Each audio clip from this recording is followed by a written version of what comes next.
The wind carried more dust than hope across the cracked plains of West Texas. It was the summer of 1882, and the land had forgotten the taste of rain for 3 months straight. The sun hung merciless in the sky, baking the earth until it split like old leather, creating spiderweb patterns that stretched as far as the eye could see. Tumbleweeds rolled past abandoned homesteads, their skeletal forms a testament to dreams that had withered and died under the harsh reality of frontier life. Margaret Sullivan stood on the porch of her weathered cabin, one hand shielding her eyes from the glare, the other gripping a bucket handle until her knuckles turned white. At 26, she looked older, her face carved by grief and hardship into something beautiful but severe, like a statue weathered by storms. Her dark hair, once her pride, was now pulled back in a practical bun, streaked prematurely with silver at the temples. The black dress she wore had faded to gray from countless washings, but she refused to abandon it. It was the last vestige of her mourning. Though her husband Thomas had been dead for near 8 months now, the accident had been swift and merciless. Thomas had been felling trees in the canyon when the rope snapped. They said he didn't suffer, but Margaret knew that was just something people said to widows. She'd seen his body, crushed beneath tons of timber, and the image haunted her still. In one moment, she'd gone from wife to widow, from protected to protector, with 40 acres of stubborn land and a 4-year-old son to feed. "Mama, the chickens are acting strange again," young Samuel called from the coop, his voice high and worried. He had his father's sandy hair but his mother's serious gray eyes that had seen too much for a child his age. "They're just thirsty. Sweet boy," Margaret replied, though she knew it was more than that. The well was running low, and she'd have to make another trip down to check it soon. Each descent into that dark hole felt like tempting fate. One slip, one rotten board, and Samuel would be an orphan. She made her way to the well, her boots crunching on the parched earth. The rope burned her palms as she lowered the bucket, counting the seconds until she heard the faint splash. Too many seconds. The water table was dropping, just as old Henrik Johansson had warned it would. Without water, the cattle would die. Without cattle, she'd have nothing to sell come fall. Without money. She pushed the thought away and hauled up the bucket. Barely half full of murky water, the 20 head of longhorns she kept were already showing ribs through their hides. They stood listlessly in whatever shade they could find, their usual ornery spirit beaten down by the heat. She'd already lost 3 calves this season, their small bodies claimed by the unforgiving land. Each loss was a nail in the coffin of her independence. "Mrs. Sullivan!" The voice made her jump. Elijah Morse, the bank's representative, stood at her gate. His city clothes wilted in the heat. He was a thin man with the predatory patience of a vulture, always appearing when folks were at their weakest. "Mr. Morse," she acknowledged, not moving to invite him closer. "What brings you out in this heat?" "Concern for your welfare, ma'am," he said, removing his hat in a gesture that might have seemed gentlemanly, if not for the calculating gleam in his eyes. "The bank's been reviewing accounts, and with your husband gone. My husband's death doesn't change my ability to work this land," Margaret said, her voice steady despite the fear coiling in her stomach. "Of course not," Morse agreed too quickly. "But a woman alone, with a young child, perhaps you'd consider selling. I could arrange a fair price, enough to set you up nice in town. Maybe open a little shop." "This is my son's inheritance," she said firmly. "I'll not sell." Morse's smile tightened. "The next payment is due in 2 months. Mrs. Sullivan, I do hope you'll have it." He replaced his hat and turned to go, then paused. "Oh, and I heard you had some trouble at Grayson's store yesterday. Something about your credit?" Heat flooded Margaret's cheeks. She had indeed been turned away when trying to buy feed, told her account was overdue. The humiliation of walking out empty-handed while the other customers stared and whispered still stung. "Good day, Mr. Morse," she said coldly. After he left, Margaret allowed herself a moment of weakness. Leaning against the well's edge, The gossip in town was getting worse. A widow trying to run a ranch was unusual enough, but one who wore men's trousers when working cattle and refused the protection of remarriage was positively scandalous. Just last Sunday, Mrs. Henderson had made a point of moving to a different pew when Margaret sat down in church, as if widowhood might be contagious. The sun was beginning its descent toward the horizon, painting the sky in shades of amber and crimson. When she spotted the rider, he appeared as a dark speck against the glowing sky, moving slowly, both horse and man clearly exhausted. Margaret's hand moved instinctively to the rifle propped against the porch rail. Strangers were rarely good news, especially for a woman alone. As he drew closer, she could make out more details. The horse was a bay gelding, coat dusty and foam-flecked, favoring its left front leg slightly. The rider sat tall despite his obvious fatigue, broad shoulders bent forward, hat pulled low. His clothes marked him as a working man. Worn leather chaps, faded blue shirt, bandana that had once been red. A cowboy, but not one of the local ranch hands she recognized. He stopped a respectful distance from the house, pushing back his hat to reveal a face that might have been handsome under the layer of trail dust. Dark hair fell across his forehead, and his eyes were the color of winter sky pale blue, almost gray. Those eyes held a weariness that went beyond physical exhaustion, the kind of bone-deep tired that came from carrying too many miles and too many memories. "Evening, ma'am," he said, his voice rough from dust and disuse. "Name's Jake Ryland. I'm sorry to trouble you, but my horse threw a shoe about 5 miles back. I was wondering if I might trouble you for the use of your tools to fix it. I can pay for the inconvenience." Margaret studied him carefully. His gun belt was worn but well maintained, the mark of a man who took his protection seriously but didn't look for trouble. His hands rested easy on the saddle horn, calloused but clean. There was something in his manner, a quiet respectfulness despite his rough appearance, that eased her immediate suspicion. "There's a forge in the barn," she said finally, "though it hasn't been used since—" She stopped, unwilling to mention Thomas to this stranger. "I'm handy with horses," Jake said. "I can manage if you've got the tools. And if you got any work needs doing, I'd be glad to trade labor for a meal. Been living on jerky and memories for too long." Samuel had crept onto the porch, peering around his mother's skirts at the stranger. Jake noticed him and touched his hat brim in a gentle greeting that made the boy duck back shyly. "Fine boy you've got there," Jake observed. "About my nephew's age, back in Missouri." The mention of family back east eased another fraction of Margaret's wariness. Outlaws and drifters rarely spoke of kin. "The forge is in the barn," she repeated. "There's a pump beside it for water. Supper's at sunset. Nothing fancy, just beans and cornbread." "Ma'am, after 3 weeks on the trail, beans and cornbread sounds like a feast fit for kings." He dismounted carefully, favoring his left side in a way that suggested old injury rather than fresh hurt. As he led his horse toward the barn, Margaret noticed the careful way he moved, alert but not aggressive, like a man who'd learned to read danger in small signs. "Mama," Samuel whispered, tugging at her skirt. "Is he staying?" "Just for supper," Margaret said firmly, though something in her chest felt strangely tight as she watched the stranger disappear into the barn's shadow.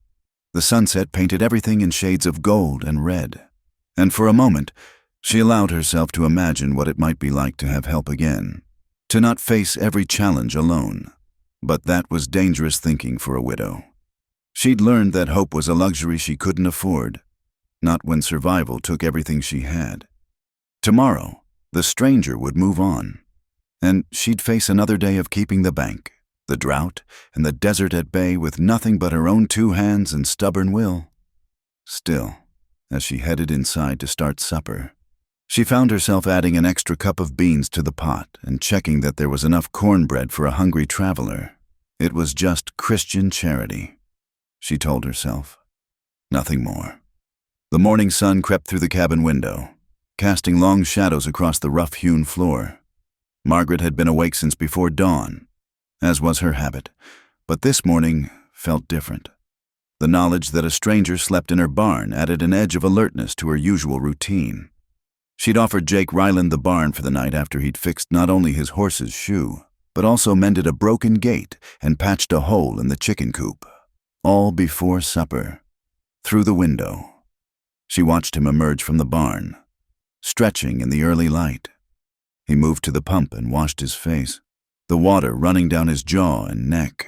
When he looked toward the house, she stepped back quickly, heat rising in her cheeks at being caught watching.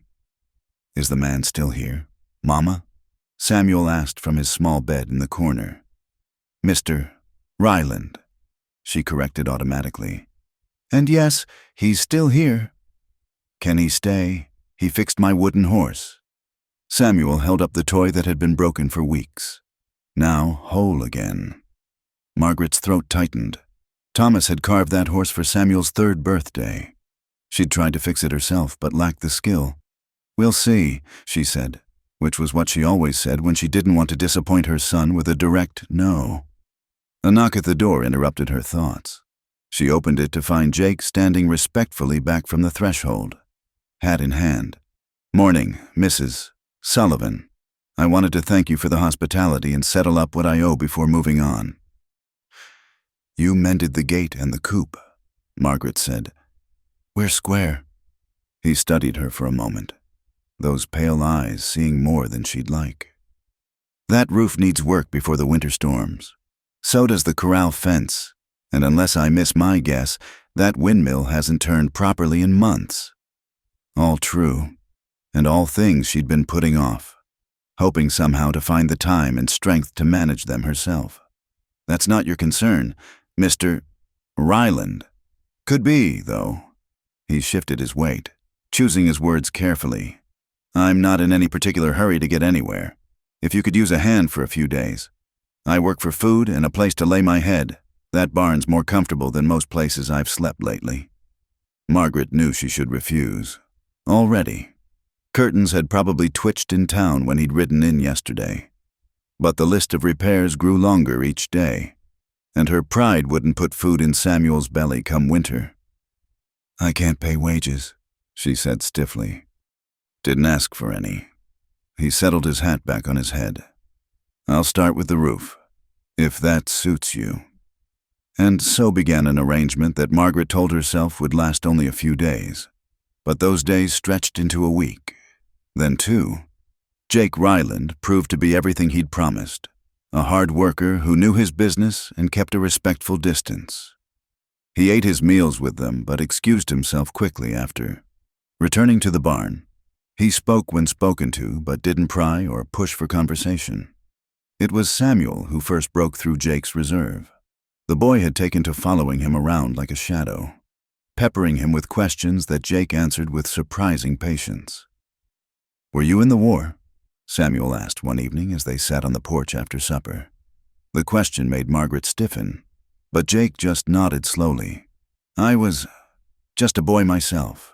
Really, not much older than your mama was then. I reckon." "Did you kill anyone?" "Samuel." Margaret scolded. But Jake held up a hand. "It's a fair question from a boy. Yes, son, I did. And it's nothing I take pride in. War makes men do things they spend the rest of their lives trying to forget." Margaret saw the shadows cross his face and understood a little of what had put that bone-deep weariness in his eyes. She'd been just 16 when the war ended, had seen the men come home, changed, if they came home at all. The next morning brought trouble in the form of 3 riders from town. Margaret recognized them immediately. Bob Hutchins, who ran the saloon, Carl Meyer from the general store, and Pastor Williams. She smoothed her apron and stepped onto the porch, chin raised. "Gentlemen," she said coolly, "what brings you out this way?" Hutchins, a big man with a red face made redder by drink, spoke first. "Heard you got yourself a hired man, Widow Sullivan." "I have help with repairs." "Yes." Living in your barn, eating at your table," Meyer added. His thin face pinched with disapproval. "People are talking." "People always talk," Margaret replied. "I've yet to see it bring rain or mend fences." Pastor William stepped forward, his expression attempting kindness but achieving only condescension. "Mrs. Sullivan, we're concerned for your reputation. A young widow, a strange man. Surely you can see how it looks." "What I see," Margaret said, her voice sharp as winter wind, "is that none of you offered help when my roof leaked or my fence fell down. Mr. Ryland works for meals and barn space, nothing more. Now, see here," Hutchins began, but stopped as Jake appeared around the corner of the house, hammer in hand. He'd clearly heard the conversation. "Gentlemen," Jake said mildly, but something in his stance made all three men shift uneasily. "Fine morning, isn't it? I was just about to patch that hole in Mrs. Sullivan's roof. Unless you're here to help, I'd best get to it." There was a moment of tense silence. Jake stood relaxed but ready, and Margaret realized with a start that despite his easy manner, this was a man who'd faced down worse than 3 town busybodies. "We're only thinking of what's best," Pastor William said, but he was already backing toward his horse. "I'm sure you are," Jake replied. "And I'm sure Mrs. Sullivan appreciates neighbors who mind her welfare so closely. Good day to you." After they left, Margaret found her hands were shaking. "They'll make trouble," she said. "Maybe," Jake agreed. "But I've found that men who ride in groups to bully women usually back down when faced directly." He paused, then added, "If my presence here causes you grief, I'll move on." "No." The word came out faster than she'd intended. "That is, there's still work to be done." That evening, as they sat by the fire after Samuel had gone to bed, Jake told her a little of his story. He'd had a ranch once, in Kansas, and a wife named Emily, but she'd died of fever while he was away on a cattle drive. And he'd sold the place, unable to bear the memories. "Been drifting ever since," he said, staring into the flames. 5 years now. Thought I was looking for something, but maybe I was just running. Running's sometimes all we can do," Margaret said softly. "When Thomas died, I wanted to run, pack up Samuel and go back east to my sister. But this land, it's all Samuel has of his father.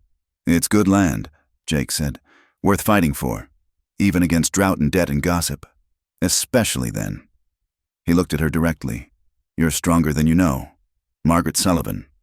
It was the first time he'd used her given name, and something electric passed between them in that moment. Margaret looked away first, rising abruptly. "It's late," she said.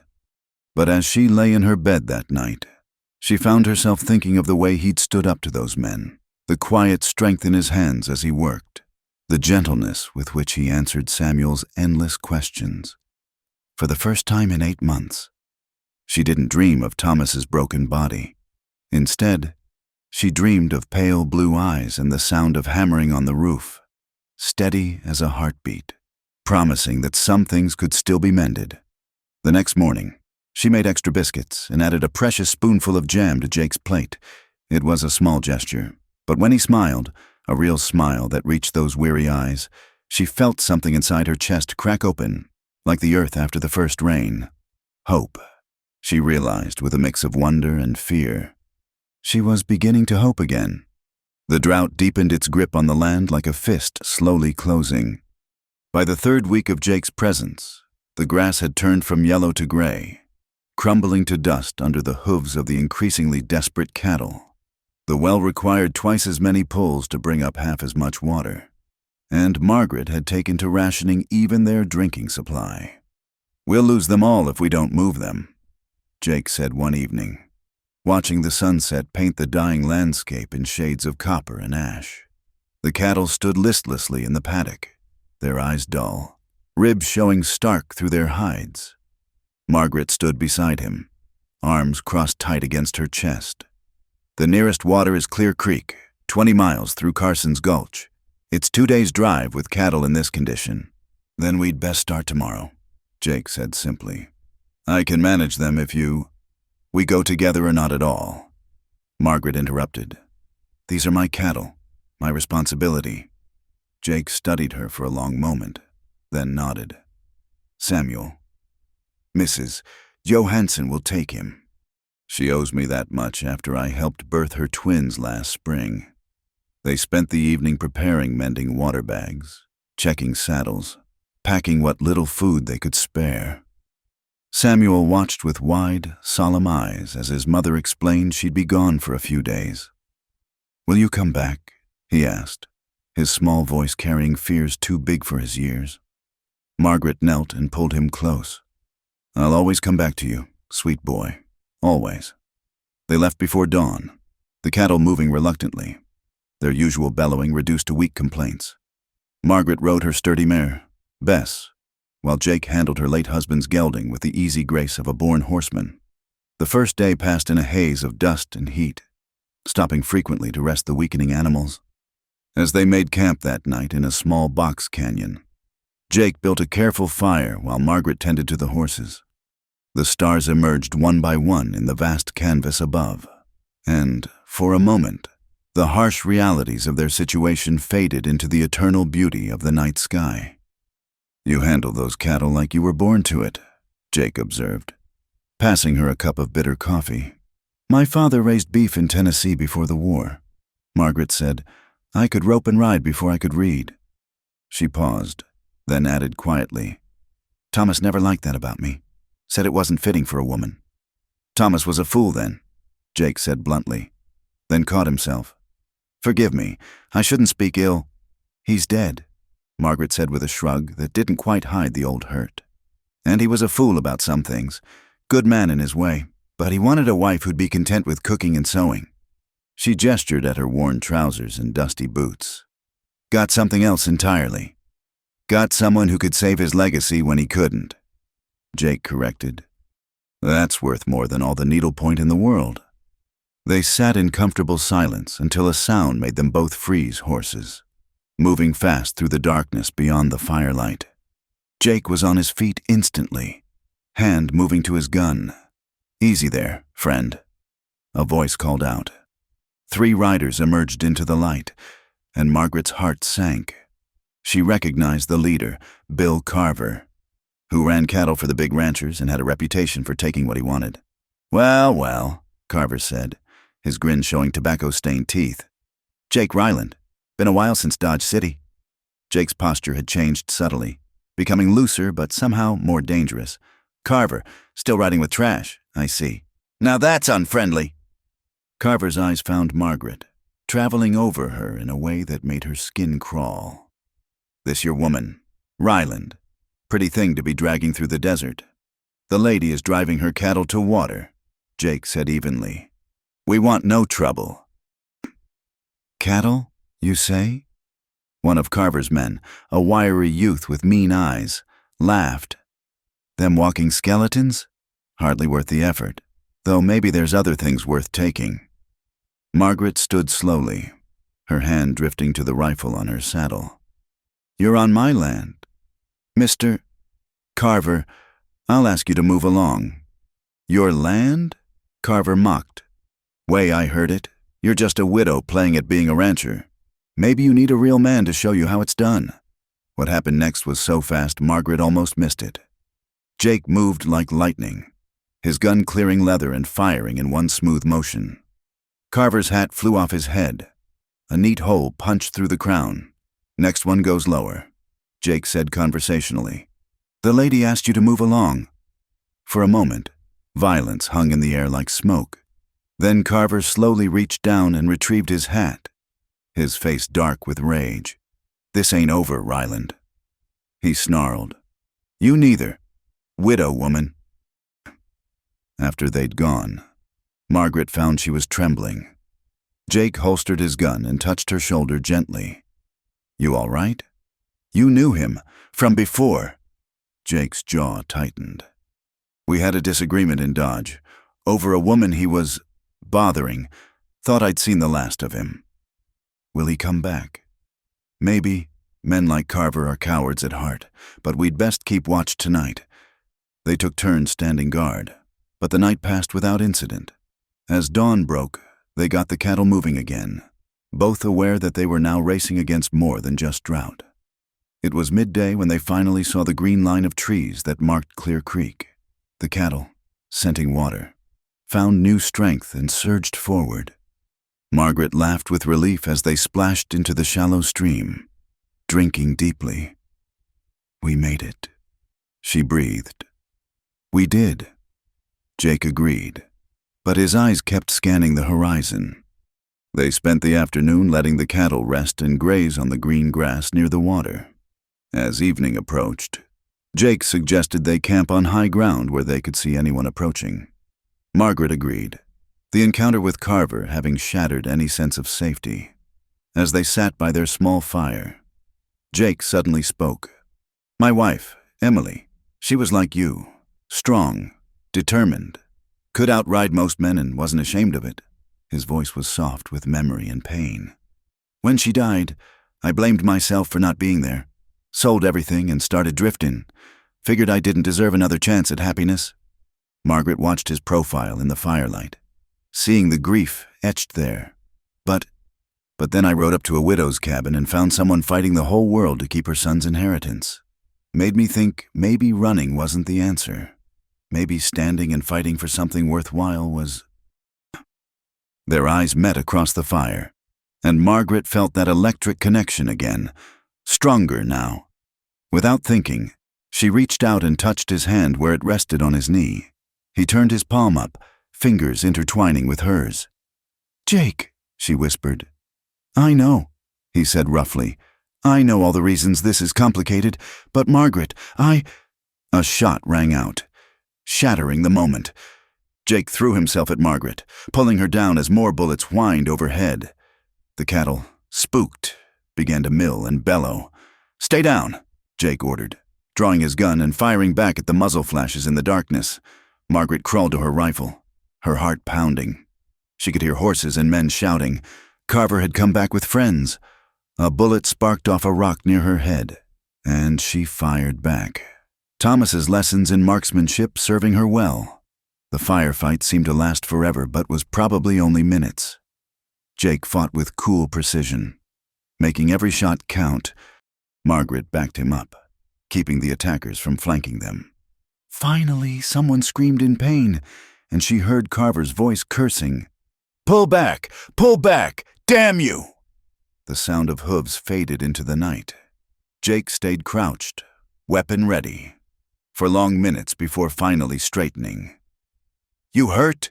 he asked urgently, hands running over Margaret's arms and shoulders. No, I'm fine. You? I'm good." He pulled her against him suddenly, holding her tight. "Damn brave woman. Margaret Sullivan. Damn brave." She clung to him, feeling the solid warmth of his chest, hearing his heart race to match hers. When he pulled back to look at her, moonlight silvering his features, she saw something in his eyes that made her breath catch. But then the moment passed, and they had to see to the cattle, several of which had scattered in the fight. By the time they'd rounded them up and moved camp to a more defensible position, the sun was rising. "Carver won't give up," Jake said as they prepared to drive the cattle back. "Men like him can't stand being bested. Then we'll be ready," Margaret said firmly. She looked at the man who'd risked his life for her and her cattle, who'd shown her son kindness and her the respect she'd craved. Together, Jake smiled then, that rare, real smile. Together. He agreed. As they began the journey home, cattle refreshed and strength renewed, Margaret felt something fundamental had shifted. She was no longer just fighting to survive. She was fighting for a future that suddenly seemed possible, even with all the challenges ahead. And she was no longer fighting alone. Word of the incident at Clear Creek had reached town before Margaret and Jake returned with the cattle. As they drove the herd into the home paddock, Margaret could see riders in the distance, watchers sent to observe and report back to the gossips. By evening, she knew everyone would be talking about how the widow Sullivan had spent 3 nights alone on the trail with her hired man. "Let me take Samuel into town for supplies tomorrow," Jake suggested as they unsaddled the horses. "Might be easier if you stay clear for a few days. Let the talk die down." Margaret's hands stilled on the saddle. "I won't hide in my own home like I've done something shameful. It's not about shame. It's about choosing your battles." She turned to face him, chin raised. "I've been choosing my battles since the day Thomas died. I won't start running from them now." Jake studied her with those pale eyes that seemed to see straight through to her soul. "Stubborn woman," he said, but there was admiration in his voice. That night, Samuel peppered them with questions about their adventure, his eyes bright with excitement. Margaret censored the dangerous parts, but Jake entertained the boy with tales of moving cattle and sleeping under stars. Watching them together, Jake patiently showing Samuel how to oil leather, the boy hanging on every word, made something ache deep in Margaret's chest. After Samuel was asleep, she found Jake on the porch, keeping watch as had become his habit since Carver's threats. "You don't have to stand guard every night," she said, handing him a cup of coffee. "Yes, I do." He accepted the cup, their fingers brushing. Carver's not the type to forgive and forget. They stood in comfortable silence, listening to the night sounds, crickets, a distant coyote, the wind through the dry grass. The moon was full, bathing everything in silver light that made the harsh landscape almost beautiful. "Pastor Williams came by while we were gone," Margaret said eventually. "Mrs. Johansson told me, said he'd be calling tomorrow to discuss my situation." Jake's jaw tightened. "Want me to make myself scarce?" "No." The word came out firm and clear. "I'm tired of pretending. Jake, tired of acting like you're just hired help when—" She stopped, heat flooding her cheeks. "When what?" His voice was low, dangerous in its intensity. Margaret set down her cup and turned to face him fully. "When I lie awake at night thinking about you, when I watch you with Samuel and wish things were different. Margaret." Her name was a groan on his lips. "You know what people will say. They're already saying it." She moved closer, close enough to feel the warmth radiating from his body. "I've been good. Jake, I've been proper. I wore black and kept my head down and tried to be the widow they expected. But I'm 26 years old, and I'm so tired of being alone." He set his cup aside and reached for her, hands framing her face with infinite gentleness. "You sure about this? Once we cross this line, there's no going back." Instead of answering, Margaret rose on her toes and pressed her lips to his. The kiss was tentative at first, then deeper as Jake's arms came around her, pulling her against him. She could taste coffee and dust and something uniquely him, and it made her head spin. When they finally broke apart, both breathing hard, Jake rested his forehead against hers. "Woman, you're going to be the death of me." "I hope not," she whispered. "I've buried one man already." The next morning brought Pastor Williams as promised, accompanied by Mrs. Henderson and Elijah Morse from the bank. Margaret met them on the porch, wearing her best dress but refusing to hide Jake's presence. He stood beside her, clean-shaven and respectable-looking, but clearly not cowed. "Mrs. Sullivan," Pastor Williams began, his thin face pinched with disapproval. "We've come to discuss the irregularities in your household arrangement." "What irregularities would those be?" Margaret asked calmly. Mrs. Henderson, a stout woman who wielded gossip like a weapon, leaned forward. "Don't play innocent. Margaret Sullivan, the whole town knows you've been carrying on with this drifter. This drifter has a name," Jake said mildly. "And I'd ask you to speak respectfully to Mrs. Sullivan." Morse cleared his throat. "The bank has concerns about the stability of your situation. Mrs. Sullivan, alone to an unmarried woman with no male protection. I wasn't aware my marital status affected my ability to pay debts." Margaret said sharply, "The payment isn't due for another month." "Yes, but given the moral questions arising." Morse trailed off meaningfully. Pastor Williams stepped forward, adopting what he probably thought was a kindly expression. "My dear, we're only thinking of your soul and your son's welfare. What kind of example are you setting?" "An example of hard work and determination." Margaret replied, "An example of not giving up when life gets difficult." "An example of fornication," Mrs. Henderson burst out. "Living in sin with a man not your husband." Jake stepped forward, and something in his movement made all three visitors step back. "Ma'am, I'd be real careful about making accusations you can't prove. Where I come from, calling a lady such names can have consequences." "Are you threatening us?" Pastor Williams demanded. "Stating a fact," Jake said calmly. "Mrs. Sullivan is a widow trying to save her son's inheritance. I'm a man working for room and board. Anything else is your imagination and says more about your minds than our conduct." Before anyone could respond, the sound of approaching horses interrupted. 6 riders came into view, and Margaret's heart sank as she recognized Bill Carver in the lead. Well, Carver called out as he reined in. "Looks like a regular town meeting. You telling them about our encounter? Ryland?" Pastor Williams looked between Carver and Jake with growing alarm. "You know this man?" "Oh, we go way back," Carver said with an ugly grin. "Jake Ryland's got quite a reputation. Fast gun, faster temper, left more than one man bleeding in the dust. Is this true?" "Mrs." Henderson gasped, pressing a hand to her chest. Jake stood straighter.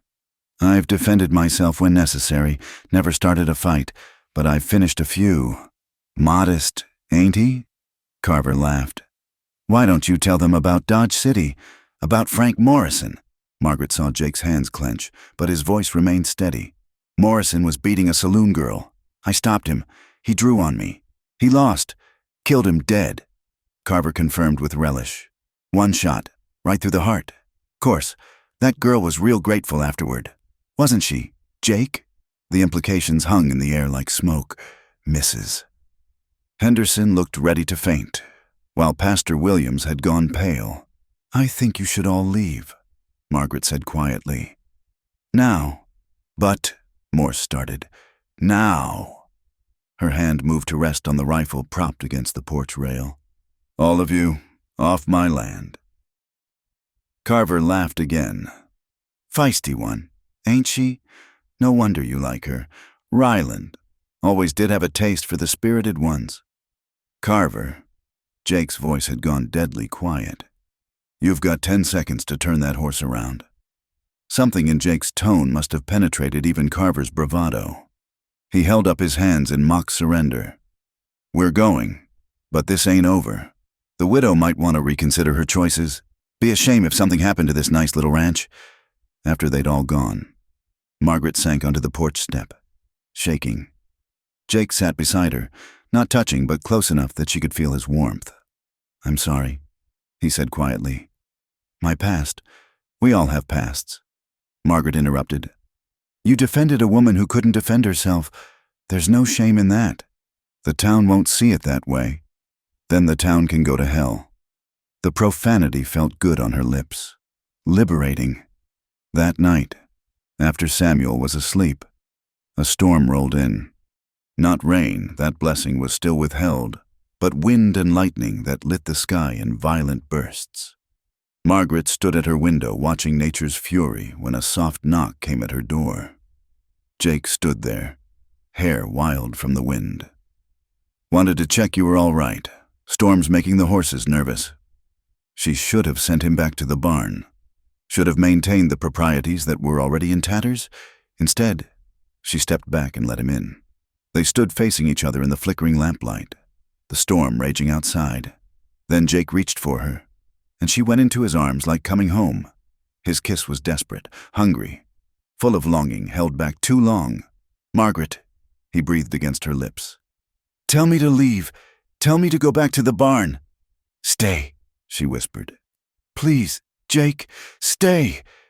He pulled back to look at her, his pale eyes dark with desire and something deeper. "I'd give anything to court you proper. To marry you in that church with everyone's blessing. You deserve that. What I deserve," Margaret said firmly, "is to choose my own path.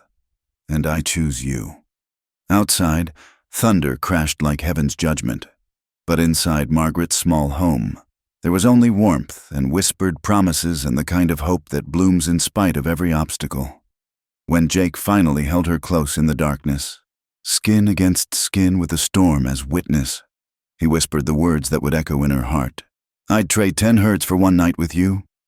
And Margaret, who had thought her heart buried with Thomas, discovered it had only been sleeping, waiting for a drifter with pale eyes and gentle hands to wake it back to life.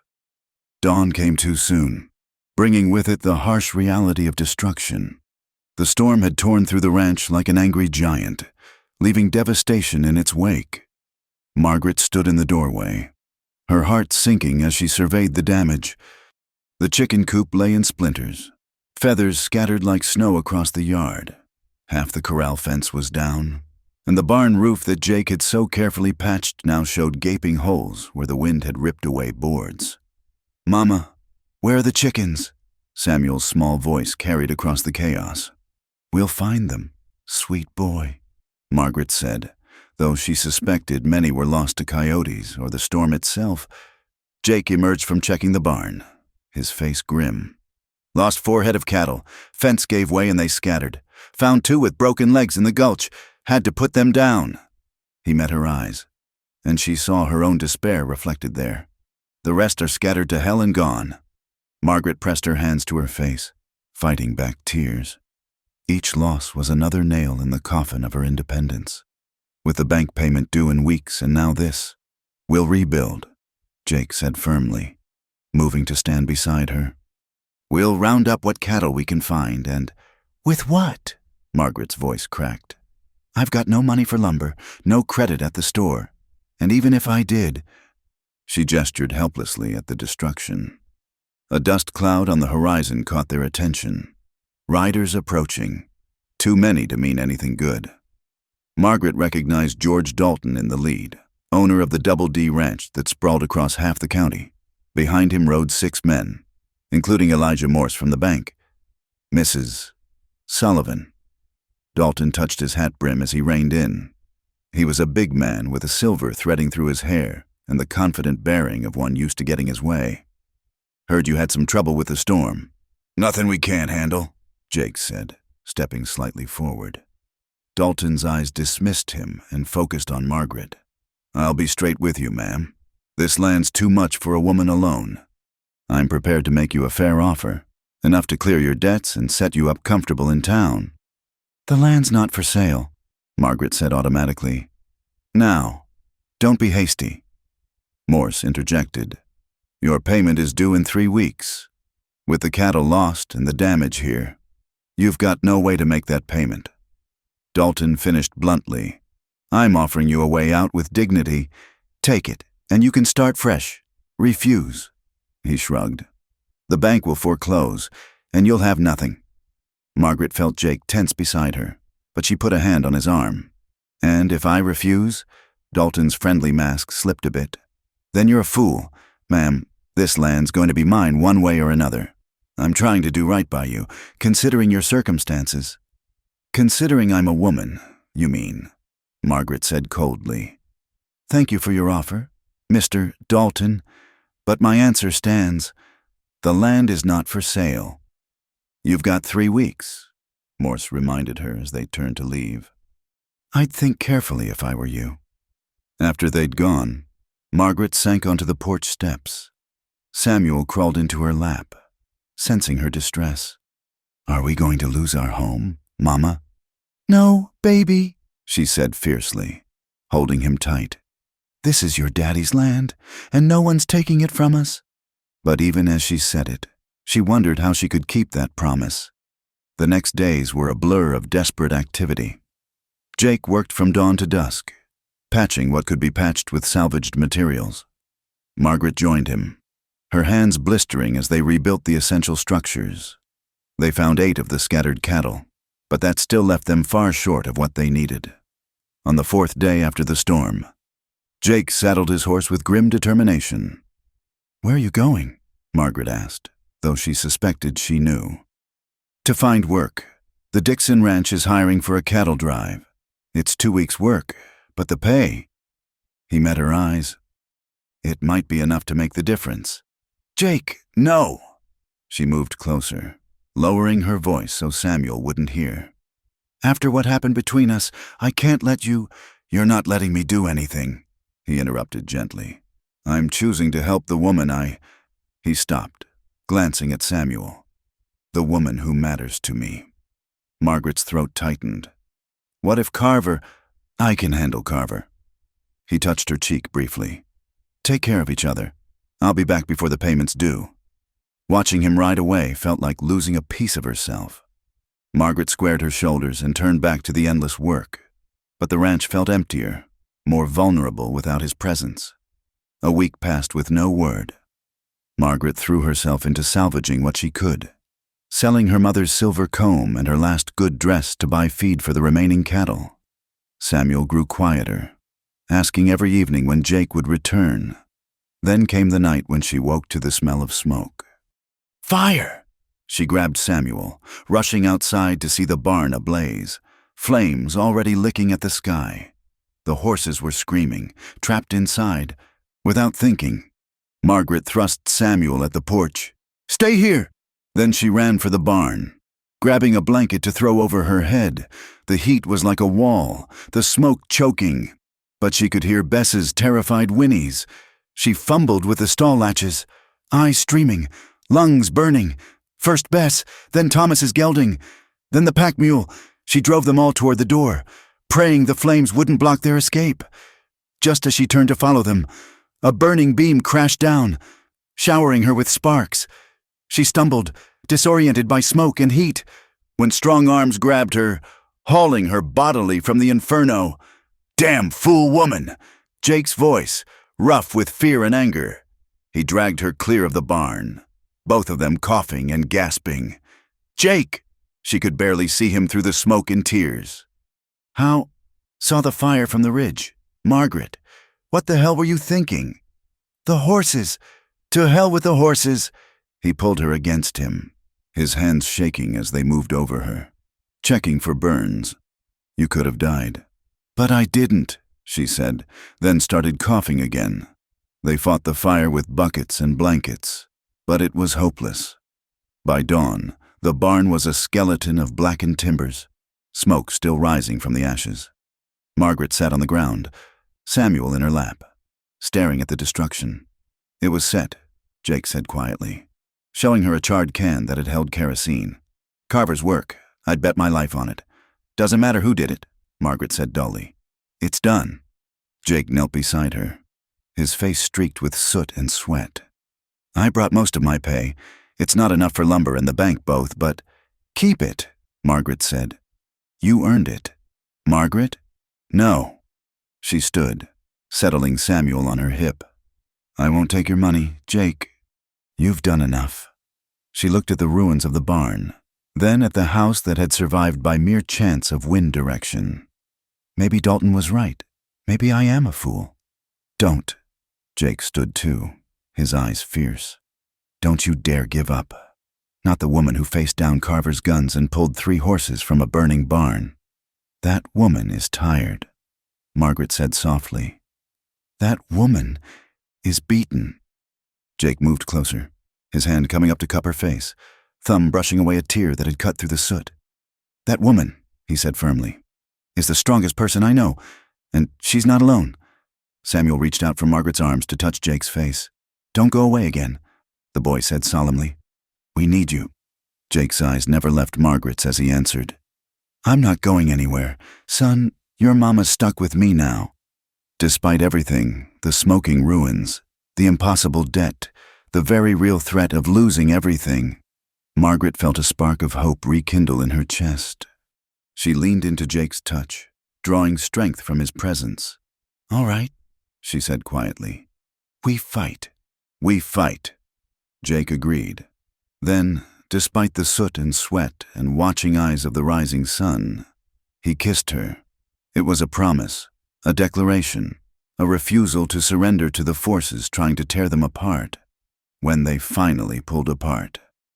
Samuel giggled, the first happy sound he'd made in days, and Margaret realized that even if she lost the land, even if Dalton and Morse and all the rest succeeded in driving her out, she'd found something worth more than any ranch.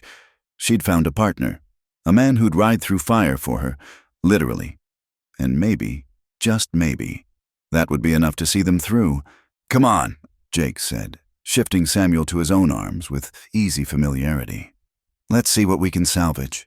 We've got 2 weeks to work miracles." As they walked toward the ruined barn, Margaret's hand found Jake's free one, their fingers intertwining. Whatever came next, they'd face it together, and somehow, that made all the difference. Winter arrived like an unwelcome guest, bringing bitter winds that cut through even the thickest coat. The first snow fell in early November, covering the blackened ruins of the barn and the struggling ranch in a deceptive blanket of white purity. Margaret stood at the window, watching Jake and Samuel build a snowman in the yard, the boys' laughter carrying on the cold air. They'd managed to construct a makeshift shelter for the horses from salvaged lumber and what materials their neighbors could spare. The Johansons had helped, as had a few other families who remembered Margaret's kindness in better times. But it was barely enough to keep the animals alive through the harsh weather. Food was becoming a critical concern. Margaret had preserved what she could from the garden before the frost, but with the chickens gone and only a few cattle left, meat was scarce. She'd taken to making soup from bones she'd have thrown away in better times, stretching every meal as far as it would go. "Mama, I'm hungry," Samuel said one evening, pushing his thin soup around his bowl. "I know, sweet boy. Eat what you can." She glanced at Jake, who quietly pushed part of his own portion into the child's bowl when Samuel wasn't looking. The next morning brought visitors. Margaret heard the horses before she saw them, too many to be friendly. She grabbed Thomas's rifle and stepped onto the porch, Jake beside her with his pistol loose in its holster. George Dalton led the group, but this time he'd brought more than ranch hands. Bill Carver rode at his right, and Margaret recognized 2 other men as hired guns from the territory. "Mrs. Sullivan," Dalton said, his breath clouding in the frigid air. "I've come with a final offer." "My answer hasn't changed," Margaret said steadily. "The bank payment is due in 5 days. Dalton continued as if she hadn't spoken. "You can't make it. We both know that. I'm offering you $500 for the land. Enough to start over somewhere else." "That's half what it's worth," Jake said coldly. Dalton's eyes flicked to him dismissively. "It's more than she'll have when the bank forecloses. And considering the accidents that keep happening here, it's generous." "Are you threatening us?" Margaret asked. "Stating facts," Dalton replied. "This land borders my spread. I need the water rights. One way or another, I'll have them. The question is whether you leave with money in your pocket or with nothing but the clothes on your back." Carver leaned forward in his saddle, grinning. "Maybe not even those clothes, if you take my meaning." Jake's hand moved to his gun, but Margaret caught his arm. "Get off my land," she said quietly. "All of you." Dalton shook his head. "Pride goes before a fall. Mrs. Sullivan, remember that when you're trying to feed your boy from a bread line in town."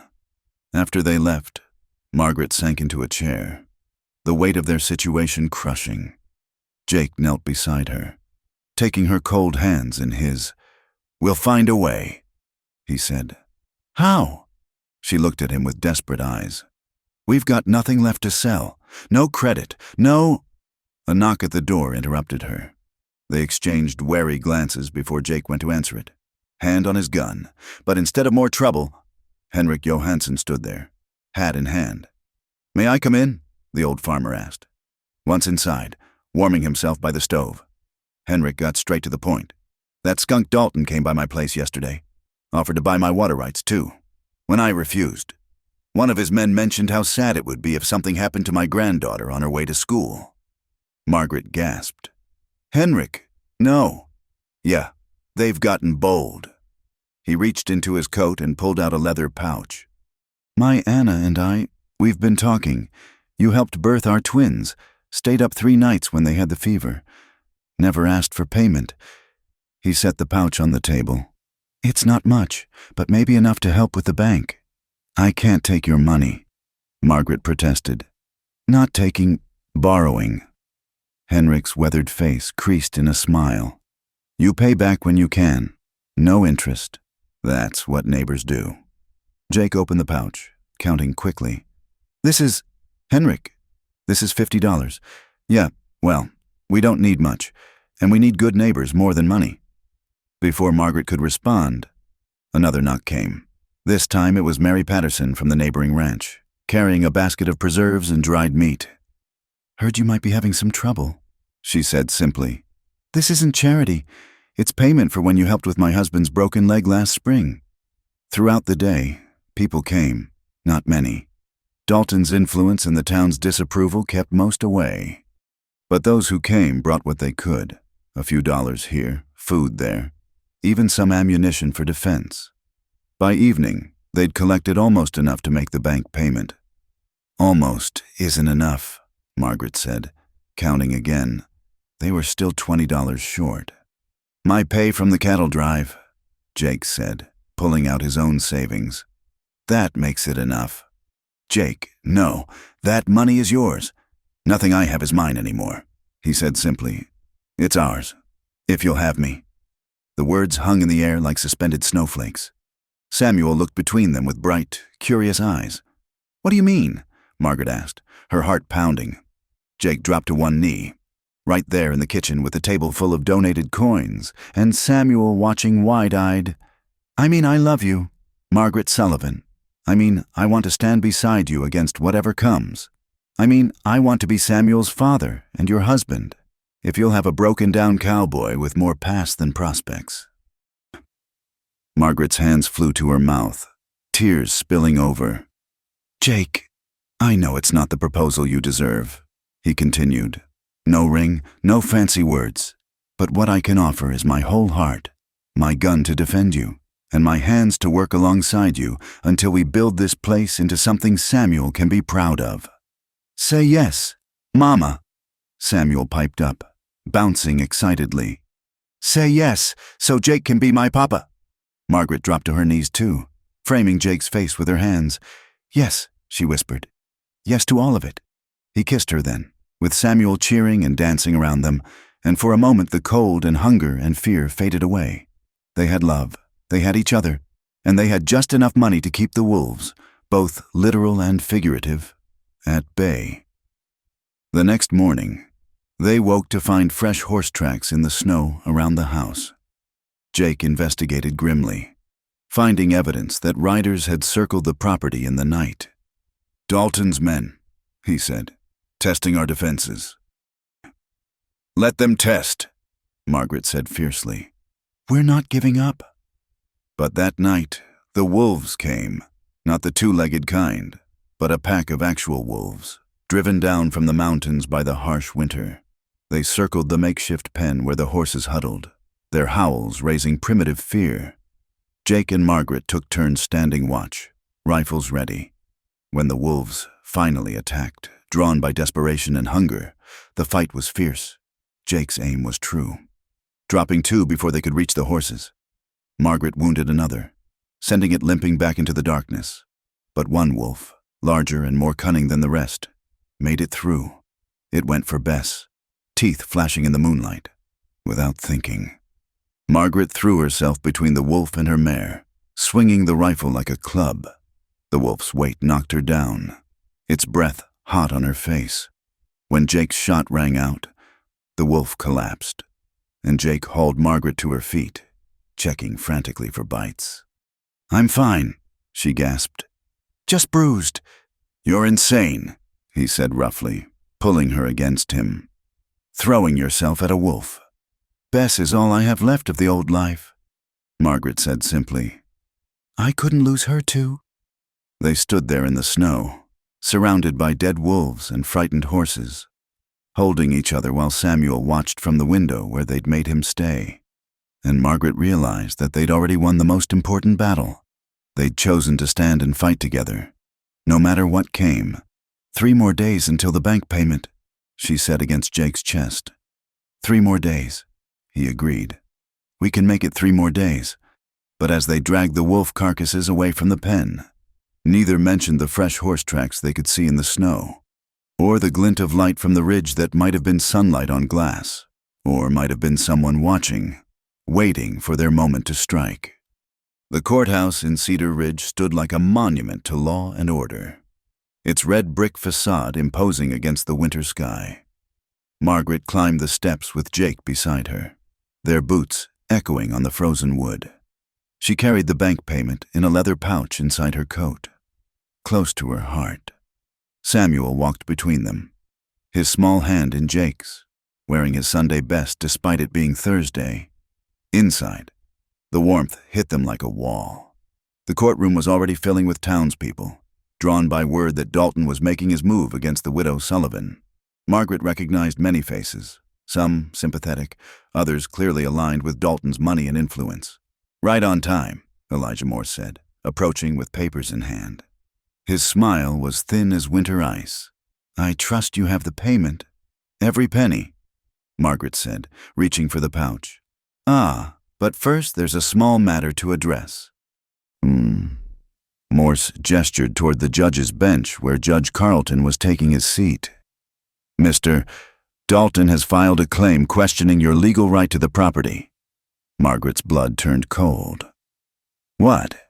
George Dalton rose from his seat in the front row, flanked by two lawyers in city suits. "It's quite simple, Your Honor. I've discovered irregularities in the original land deed. The property boundaries as filed don't match the federal survey. Mrs. Sullivan's late husband may have been claiming land that wasn't rightfully his." "That's a lie." Margaret stepped forward, but Jake caught her arm. "Let me handle this," he murmured, then addressed the judge. "Your Honor, this is nothing but a wealthy man trying to steal from a widow. That land's been in Thomas Sullivan's name for 6 years."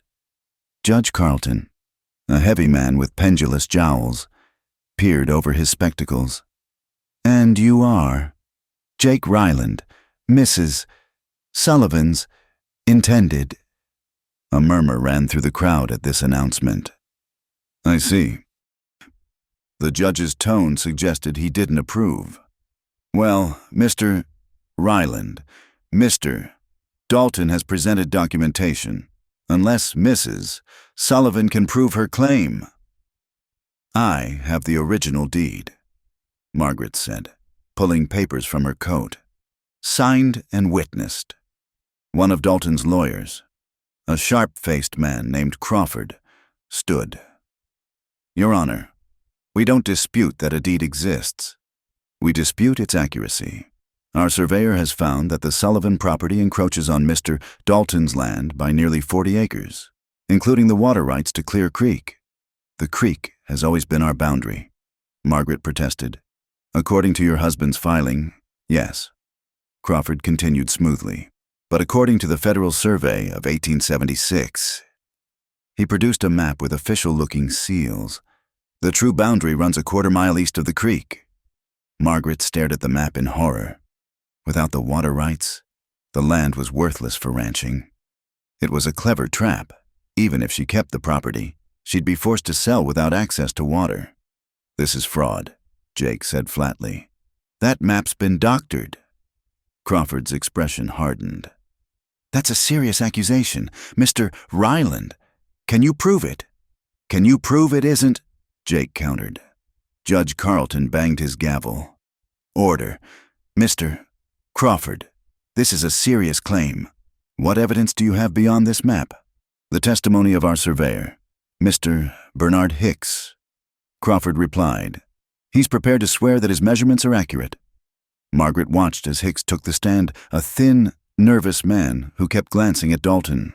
His testimony was precise, technical, and damning. According to his measurements, Thomas had indeed claimed land that wasn't his. "Mrs.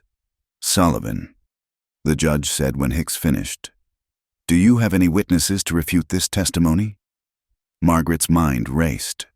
Who could dispute a surveyor's measurements? Then inspiration struck. "Henrik Johansson," she said. "He homesteaded the adjacent property before my husband arrived. He knows the true boundaries." There was a stir as Henrik made his way forward, his weathered face set in determined lines. He took the oath with solemn dignity. "Mr. Johansson," Margaret said, acting as her own counsel since she couldn't afford a lawyer. "How long have you lived on your property?" 23 years come spring, Henrik answered. Was here before there was a town, before Mr. Dalton built his big ranch. And the boundary between your land and ours? Clear Creek. Yeah, always has been. I helped Thomas Sullivan survey it himself when he bought from the Masterson widow. We used the federal markers, stone cairns placed by the Army surveyors. Crawford jumped up. Hearsay, Your Honor, where are these supposed markers? Henrik's face darkened. Funny thing about that, went to check them last month and they were gone. Dug up, looked like recent too. The courtroom erupted in whispers. Dalton's face remained impassive, but Margaret saw him exchange glances with Carver. Without the markers, it's your word against our survey, Crawford said dismissively. Not just my word, Henrik said calmly. He reached into his coat and pulled out a worn notebook. I keep records. Everything, weather, crops, boundaries. Here. He opened to a page covered in neat handwriting. August 15th, 1876. Helped Army surveyors place markers. Stone cairns, 3 feet high, at quarter-mile intervals along Clear Creek. Even got their names. Lieutenant Morrison and Surveyor McKnight. Crawford's confident expression faltered. Those men could be dead, transferred. McKnight's not dead, a voice called from the back. Everyone turned to see Doc Hartley standing. He's my brother-in-law. Lives in Denver now. I could wire him for confirmation. Judge Carlton looked increasingly uncomfortable. This is becoming quite complex. Perhaps we should postpone. Your Honor? Dalton interrupted. Standing. This is ridiculous. We're taking the word of an old immigrant and a woman of questionable morals against an official survey. Questionable morals? Margaret's temper flared. How dare you? You've been living with a man not your husband, Dalton said coldly. Everyone knows it. Is this the sort of person who should hold property? A woman who flaunts propriety, who consorts with a known gunman? That's enough, Jake said, his voice deadly quiet. But Dalton pressed on. Your Honor, even if the boundaries were in dispute, Mrs. Sullivan has proven she can't properly manage the land. The barn burned down. She's lost most of her cattle. She's behind on her accounts all over town. And now she's taken up with a drifter with blood on his hands. For the good of the community. For the good of your bank account. You mean, Margaret shot back, you want my water rights because your cattle have overgrazed your own land. You've tried to buy me out, burn me out, and now law me out. Can you prove any of these accusations? Crawford demanded. Can you prove Mr. Hicks really surveyed that land? Jake countered. Or did he just draw lines where Dalton told him to? Hicks went pale. I stand by my survey. Do you? Jake stepped forward. Would you swear on it? Would you stake your professional reputation that you personally measured every foot of that boundary? Hicks glanced nervously at Dalton. There may have been some estimates based on existing documentation. The courtroom erupted. Judge Carlton banged his gavel repeatedly. Order! Order! When quiet finally returned. The judge looked weary. It seems we have conflicting testimonies and missing evidence. However, the burden of proof. Your Honor, a new voice interrupted. Everyone turned to see Pastor William standing. Margaret's heart sank. Surely he would side with Dalton. I have something to say, the pastor continued, looking uncomfortable but determined. I've been troubled by this matter. Last week, I overheard Mr. Carver and another man laughing about digging up some stones near Clear Creek. I thought nothing of it then. But now, Carver shot to his feet. That's a damn lie. Is it? Pastor Williams pulled himself straighter. I may not approve of Mrs. Sullivan's choices, but I approve less of bearing false witness. What I heard was clear. They were removing boundary markers on Mr. Dalton's orders. The courtroom exploded into chaos. Dalton's face went from red to purple. This is conspiracy. They're all lying. Judge Carlton's gavel cracked from the force of his blows. Mr. Dalton, control yourself. Mr. Carver, do you deny these accusations? Carver's hand moved toward his gun, but stopped as Jake stepped protectively in front of Margaret. The two men locked eyes, years of animosity crackling between them. I don't have to answer to some milk-blood preacher, Carver snarled. No, but you'll answer to me, Judge Carlton said sternly. Sheriff, I want Mr. Carver detained for questioning, and Mr. Hicks. I'll be recommending a full investigation into your survey. As for the matter at hand, he looked at Margaret. Mrs. Sullivan, do you have your payment? With shaking hands. Margaret produced the pouch. Every dollar, Your Honor. Then the bank must accept it. The question of boundaries will require further investigation, but until such time as fraud can be proven either way, the status quo stands. The Sullivan Ranch remains in Mrs. Sullivan's possession. The gavel came down with finality. Dalton stormed out, his lawyers trailing behind. Carver had to be escorted out by the sheriff, but not before shooting Jake a look that promised violence. As people filed out, many stopped to shake Margaret's hand or nod respectfully. The tide hadn't turned completely, but Dalton's heavy-handed tactics had shifted some sympathy her way. Outside in the cold sunshine, Margaret sagged against Jake. We did it. We actually did it. You did it, Jake corrected, wrapping an arm around her. You and your neighbors who wouldn't let a bully win. Samuel tugged at their coats. Does this mean we get to keep our home? Yes, sweet boy, Margaret said, lifting him into her arms. We get to keep our home. And Jake gets to stay forever? Samuel persisted. Jake met Margaret's eyes over the boy's head. If your mama will have me. Forever, Margaret confirmed, and didn't care who saw when Jake kissed her right there on the courthouse steps. They'd won this battle. But as they rode home through the winter afternoon, Margaret knew the war wasn't over. Dalton wouldn't give up easily, and Carver would want revenge. But for now, they had their land. They had each other, and they had proven that sometimes justice could prevail over money and power. Sometimes love and determination were enough. Spring came like a miracle to the drought-stricken land. The first green shoots pushed through the melting snow in March, and by April, the prairie was carpeted with wildflowers, blue lupines, yellow buttercups, and the delicate pink of prairie roses. Clear Creek ran full and strong, its waters singing over the stones that had caused so much conflict. Margaret stood on the porch of the newly rebuilt barn, watching Jake and Samuel work with a young colt. The building was smaller than the original but sturdy, built with the help of neighbors who'd rallied around them after the trial. The sweet smell of fresh-cut lumber mixed with the earthy scent of spring rain. Easy now, Jake murmured to the colt, his hands gentle but firm. Samuel mimicked his movements, and Margaret's heart swelled watching her son learn from the man who'd become his father in all but law. That would change tomorrow. Pastor Williams had agreed to perform the ceremony, his conscience apparently cleared by his testimony at the trial. It wouldn't be a grand affair, just family and the few friends who'd stood by them through the hard times. But it would be real and true, and that was all that mattered. Margaret, Mary Patterson called from the yard where she was helping arrange tables for tomorrow's celebration. Where do you want the flowers? Anywhere's fine, Mary. Margaret called back, smiling at how her friend fussed. After months of isolation, having women friends again felt like another kind of spring. As she turned to go inside, movement on the horizon caught her eye. A lone rider, moving fast. Her hand went instinctively to the rifle by the door, old habits dying hard. But as the rider drew closer, she recognized Sheriff Thompson. Mrs. Sullivan, he said, tipping his hat as he reined in. Thought you should know. Bill Carver broke jail last night, killed a deputy doing it. Margaret's blood ran cold.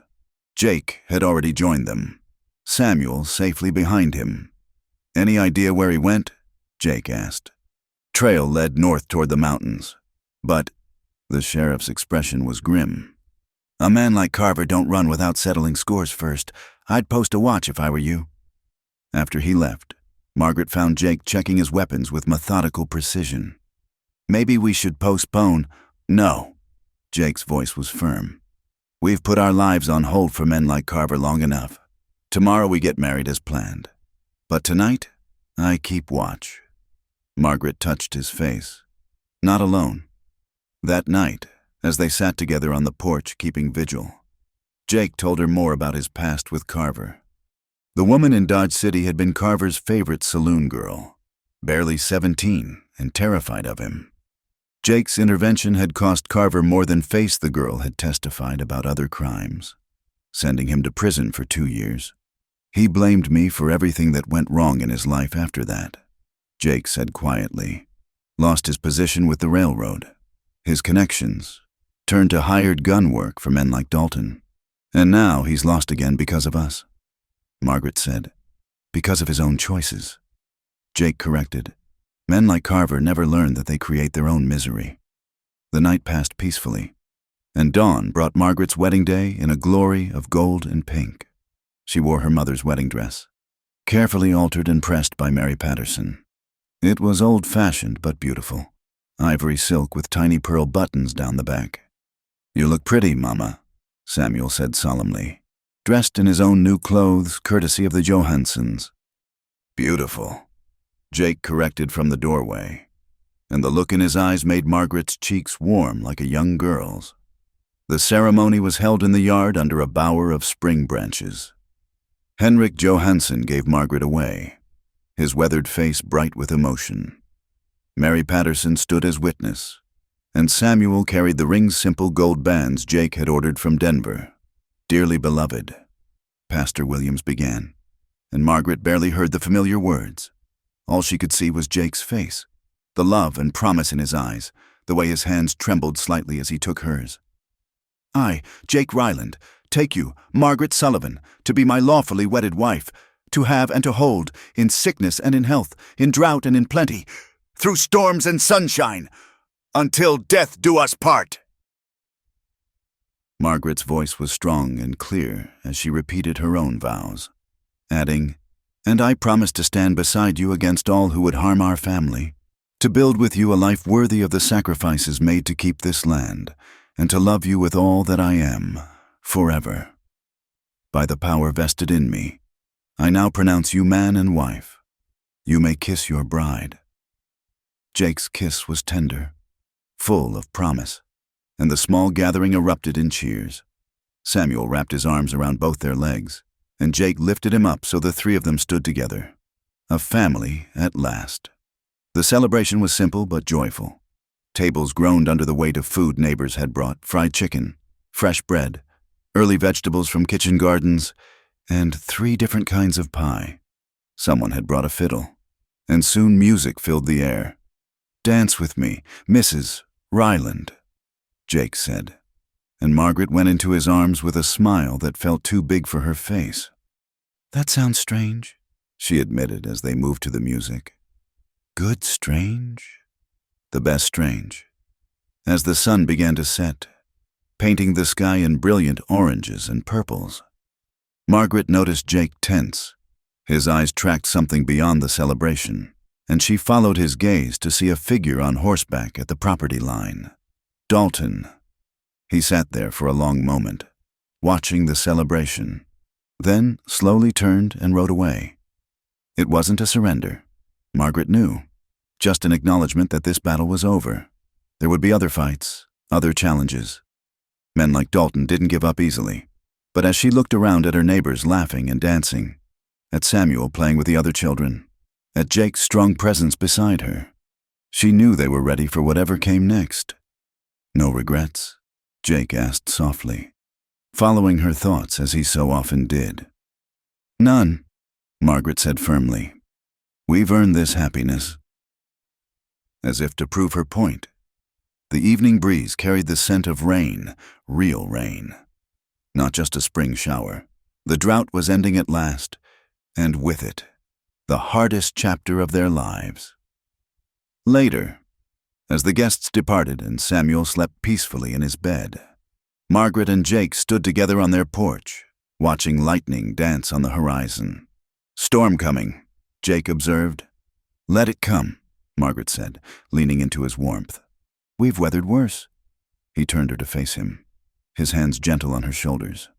"That we have, and we'll weather whatever else comes too. Together." "Together," Margaret agreed, and sealed the promise with a kiss. The next morning brought not Carver's revenge, but news that he'd been caught trying to rob a bank in Colorado. The deputy he'd shot had survived, and Carver would hang for his crimes. The threat that had loomed over them was gone, swept away like tumbleweeds before the wind. George Dalton made one more attempt to buy the ranch, offering triple his original price. Margaret took great pleasure in refusing him to his face, with Jake standing solidly beside her. Dalton left without another word, and while he remained their neighbor, he never troubled them directly again. The ranch prospered under Jake and Margaret's combined management. The cattle grew sleek and healthy. The horses multiplied, and they even rebuilt the chicken coop bigger and better than before. Samuel grew tall and strong, learning from Jake how to rope and ride, from Margaret how to read the land and weather. On their first anniversary, as they sat watching another spectacular sunset paint the sky, Jake pulled Margaret close and whispered the words that had once seemed scandalous, but now felt like simple truth. "I'd still trade 10 herds for one night with you." Margaret laughed, the sound carrying across the land they'd fought so hard to keep. "Good thing you don't have to. You've got me for every night. Forever." "Forever," Jake agreed, and kissed her as the first stars appeared in the vast Texas sky. They'd started with loss and loneliness, faced down drought and greed and violence, but in the end, love had won. Not the easy love of fairy tales, but the hard-won love forged in struggle and sacrifice, tempered by trust and mutual respect. The widow and the drifter had found in each other what neither had dared hope for: a second chance at happiness, a family rebuilt from ashes, and a future bright with promise under the endless western sky. And if sometimes the good people of Cedar Ridge still whispered about the scandal of how it all began, well, Margaret and Jake were too busy living their lives to care. They had each other, they had Samuel, and they had their land. It was more than enough. It was everything. Thank you so much for listening to this Wild West love story.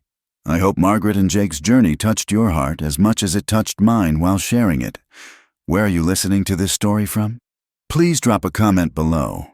I'd love to know if you're enjoying this from a ranch in Texas, a busy city apartment, or somewhere completely unexpected. Don't forget to subscribe to the From Wild West channel for more authentic frontier tales of love, courage, and adventure. Share your thoughts about Margaret and Jake's story. Did you have a favorite moment? Let's connect in the comments below.